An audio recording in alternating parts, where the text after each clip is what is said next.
Hi everybody, we're going to do a breakdown of the different ranks in Overwatch, and I think potentially I might be one of the most qualified people to say these things, and I will confidently say that because I have thousands of hours in this game, and I have hundreds of hours of playing with and helping out lower ELO players, and my resume is there. So thank you guys for jumping in. If you care about what I have to say, I will do ahead of time, like, subscribe, do that kind of stuff. It's good. It helps with the channel. Appreciate it. So, the different ranks. I have, and a lot of people are going to hate this, but I've smurfed in many ranks. I have been boosted to a few ranks higher than my actual rank. Not like literally paid for boosting, but I just played with really good players. I have solo queued on a variety of different accounts of my own accounts. Okay, one thing I'll point out, the asterisk, is I don't encourage smurfing on other people's accounts. I personally don't find that whatever. If you have some friends and whatnot, it's cute. It's morally gray ground. But what's the difference between the different ELOs? Because it's really hard, especially when you're in that ELO, to understand what it's like to play the game at a higher ELO when you don't have higher ELO friends, or there's no way to play higher ELO games with higher ELO players, which there is. You can come join us every single Sunday Script on Twitch. Description down below if you want to play with some higher ELO players and see how that feels. But there are very specific things that every single rank needs to understand to rank up.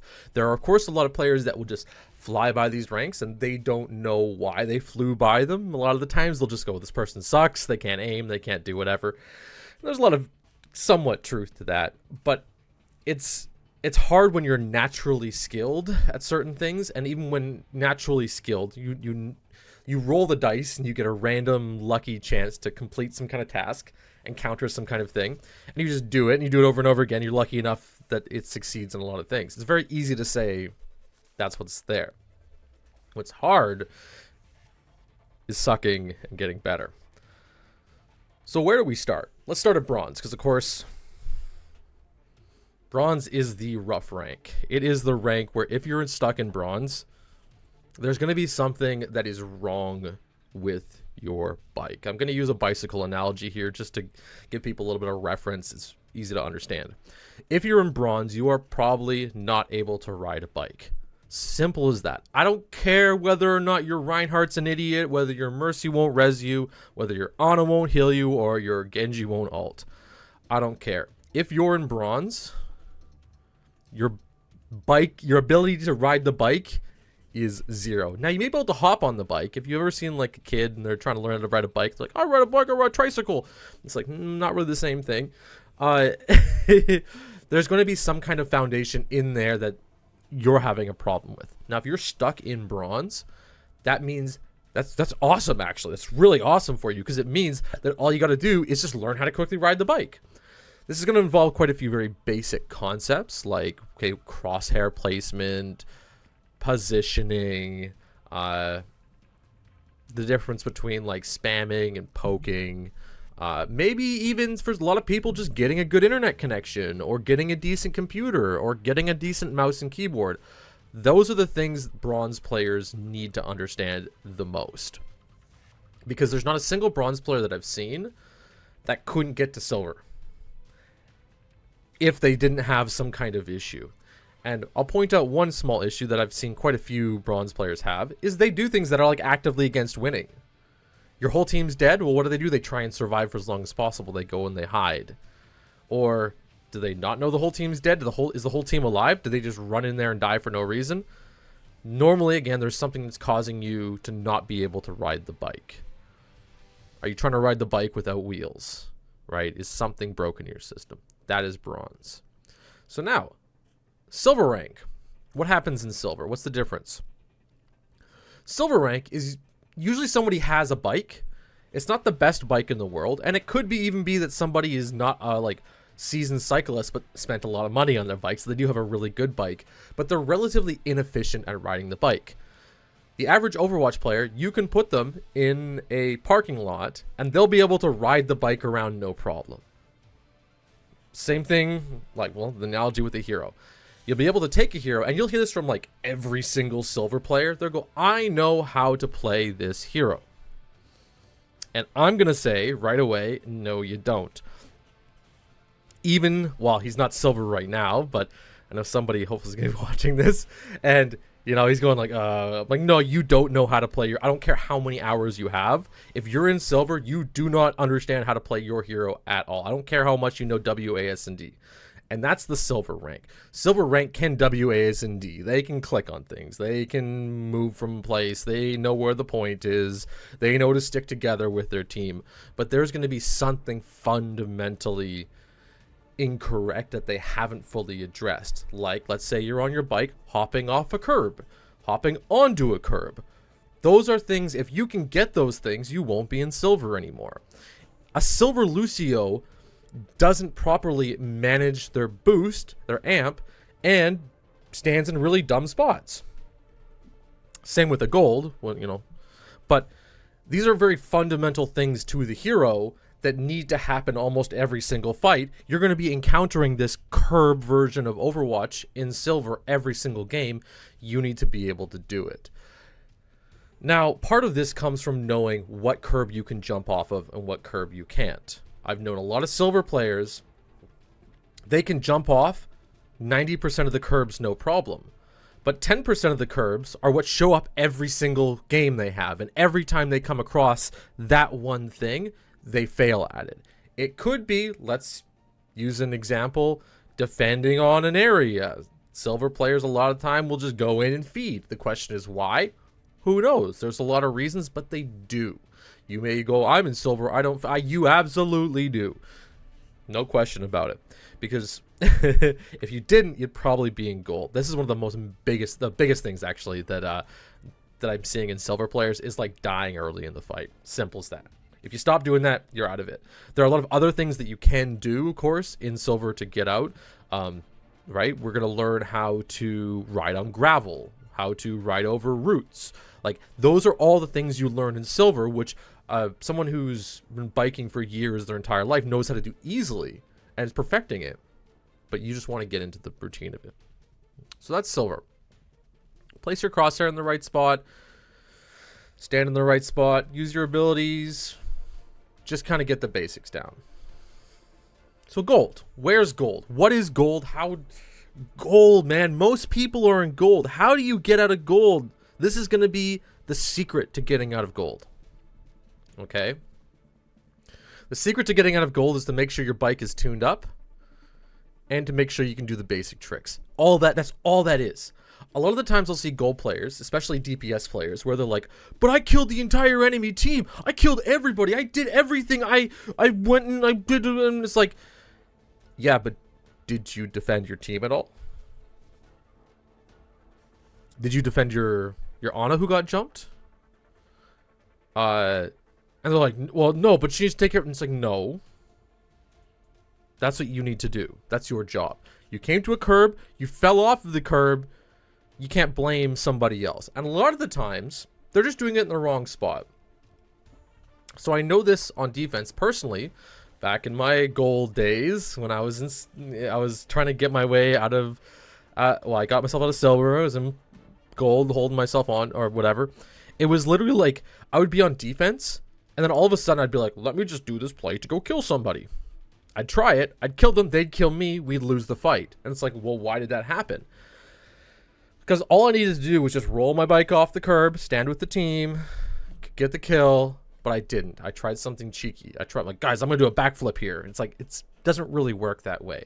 And that is analogous to, like, everything that happens in gold. I do not care. Whoever you are, wherever you are, whatever hero you play and you're stuck in gold, you're doing a lot of things the dumb way. But you can do things the normal way. You can execute no problem. Gold players can hit things. They can shoot things. 90% of them can actually hit stuff. Even the ones that think they can't hit stuff, they can hit stuff. But they need to be there to do that very basic thing. And every once in a while, you'll come across a big jump. There'll be a bunch of crazy stuff going on. And you have to do the perfect Grandmaster backflip to win the fight. And you do it, and it feels amazing. But that's going to be once in, like, 10 fights. But you're going to get there. That's what getting there is. So I know it's a very vague-ish overview with just an analogy for what gold is, but that's really what gold is. If you went every single day and went to the training range, if you were stuck in gold and you went to the training range and just practiced using your cooldowns over and over and over again on those bots, you would, hopefully that buzz didn't come through, you absolutely would rank out of gold. Simple as that. All right. Platinum. Let's say you've stopped throwing. Let's say you... Oh, I think my video's going to loop, whatever. Let's say you're now with the team and you're no longer a goal player because you can...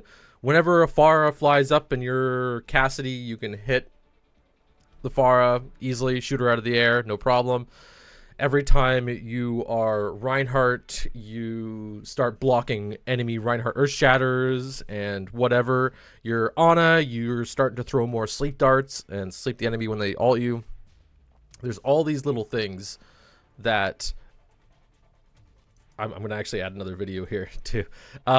There's all these little things that you're doing properly. Well, you're going to rise up into Platinum.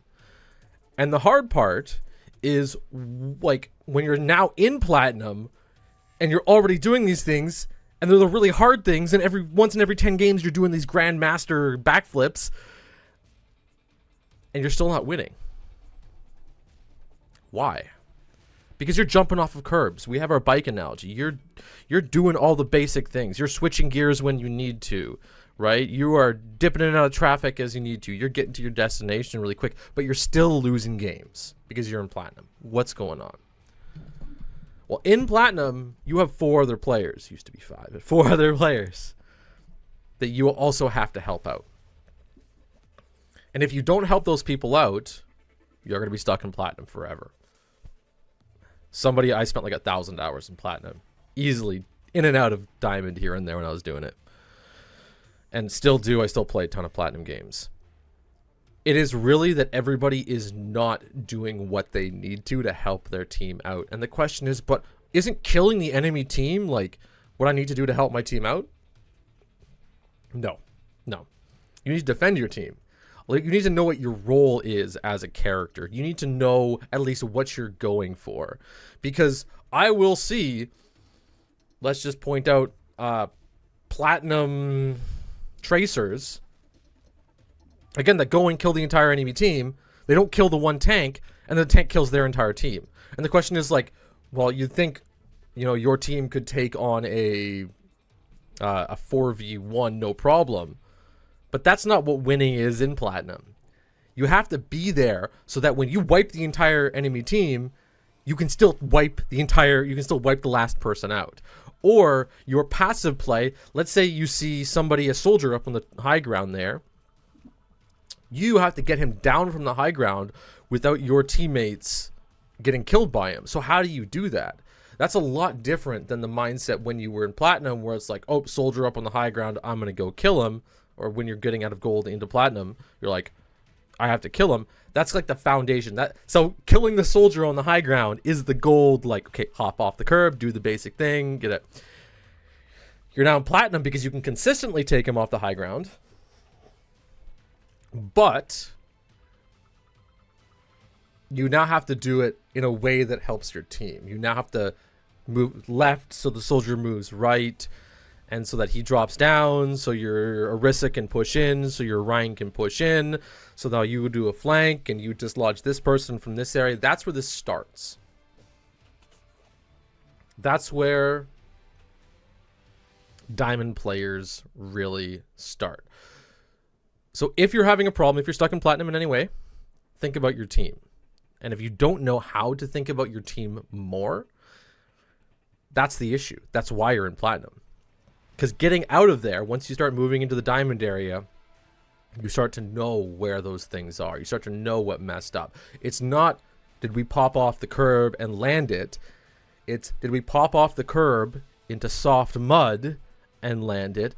But also the exact area that we popped off allows for me to make some tracks for my teammates to come in and continue with me there. There's going to be a lot more to that execution in that Diamond ELO. So we're phasing into Diamond here. What is Diamond, and then how to get to Masters. Okay.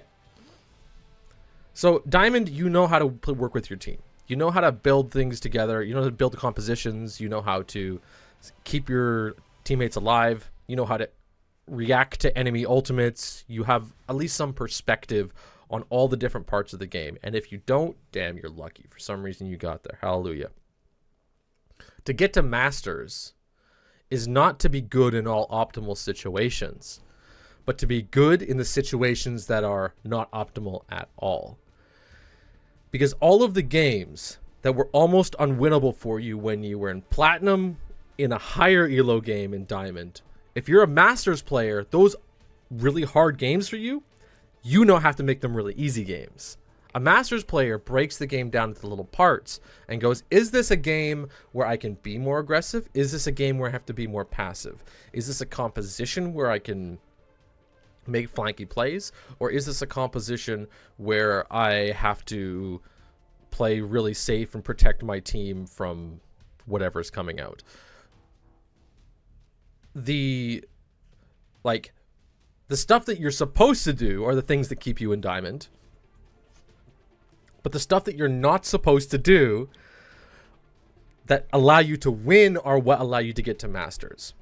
Because every single time I've seen a person stuck in Diamond and trying to get to Masters, a lot of the times it's going to be something along the lines of, oh, hey, did you, I play a lot of Ana, and so I'm going to reference it from an Ana perspective right now. Did you wait in this corner to the moment that the Rhine flicked his shield so you can pop a sleep dart into their backline to hit their soldier 76 who has ultimate? Now, I can kind of do that, but because I can't do that significantly reliably, I'm a Diamond player. Once you start to move into that, and we start seeing that in multiple games, that's the Masters player at play. Where, I know I'm getting a little blurry with what I'm talking about in the sections, but it's the reference, as you'll see it back and forth, where a Diamond player will 100% of the time jump off the curb and land no problem. A Masters player will jump off the curb, but realize, oh, his other cyclist partner has jumped off the curb with him, and they just caught wheels together, and now they're wobbling really crazy. And then what the Masters player does is he jumps off the bike in the air for a second, and then jumps back on, lands on his bike, and skids, and then keeps riding. And you're like, whoa, that was crazy, dude. Wow, how did you do that? And I know cyclists are like, what? That's not even a real thing. But you see what I mean? It's like, that's what Masters is it takes that next level of, hey, something's not supposed to happen this way. I need to be doing it. I need to be executing it. I need to be on top of it. And if you don't, you're a Diamond player. Simple as that. Every Diamond player that I've talked to, every Diamond player that I've seen, it's always like, okay, you aggroed that person and they turned on you and started shooting at you 2 seconds too early in the fight. That's all it is. So what is Grandmasters? Well, Grandmasters is the aim for that level of perfection almost every single fight. You cannot, you like, as a Grandmaster player, you cannot walk into a fight and not know what the win condition is, or at least not have an idea about what your win condition is. If anybody's played Reinhardt and you just walk forward with your shield up and you flicker it, you take damage and whatever, that's not enough. That's the mindset you cannot have when you're in Masters. Grandmasters. Grandmasters has to be, they have this hero, this hero, this hero, this hero. I need to take this direction and this path. Why? Because I have this teammate, this teammate, this teammate, this teammate, and I have these abilities, and so I can move from here to there. Now, Grandmasters will say, for sure, that their rank is crap, and their rank is crap, okay? Because they're trying to do these things, but they're not executing them. They're not doing their job. This is where things like contenders, the Overwatch League comes in once you've moved past the top 500 ELO. Because the top 500 ELO, and I know I'm mixing top 500 and Grandmasters quite a bit, but you can see there's like the slope towards it. The top 500 ELO and Grandmasters know at least what should be done. They know where they should be going. They have a general idea for it, and maybe 1 out of 10 fights, they won't execute correctly. They'll do some stupid random area, some random move. But when you see grandmasters yell at each other and they're like, you suck at this game, you suck. And you're like, well, they're all grandmasters. They must not suck. It's mostly because they executed on a single plan. They were going to go top, left, right, up, have person engaged, do blah, blah, blah, blah, blah. They have this in the mind. And then someone just walks down main. And that person walking down main may be really good, may understand the ins and outs when their whole team is together walking down main. But in that one fight, they're acting like a diamond player. Why? Because they're with the team, they're still moving forward, they're doing something, but they're not executing based off of kind of the exact thing that should happen in the way that your heroes should interact.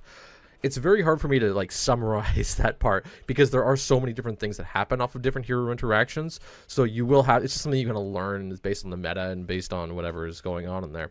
But it really is the quest for perfection once you are in Grandmaster.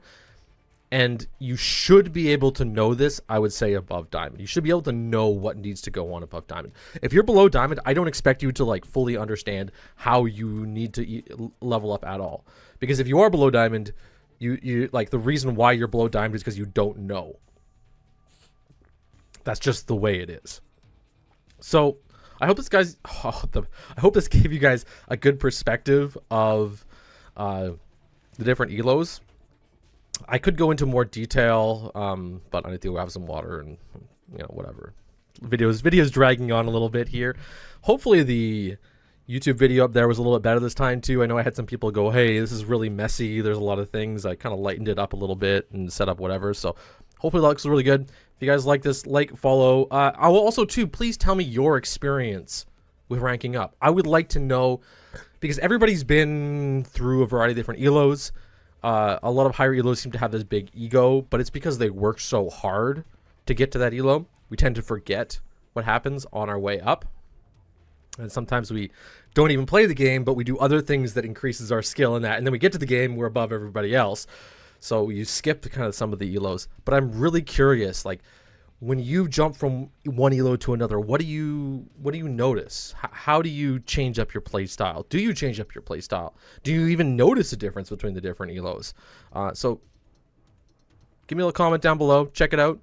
I'd love to hear from you guys. I love these videos where we can talk about stuff. We're definitely going to be doing a lot more in the future. And hopefully I'm not making little noises in the mic. I'm trying really hard. That's been bugging me, but long videos, they just end up this way. So anyways, guys, thank you very much for coming out. I'll see you later. Thank you very much.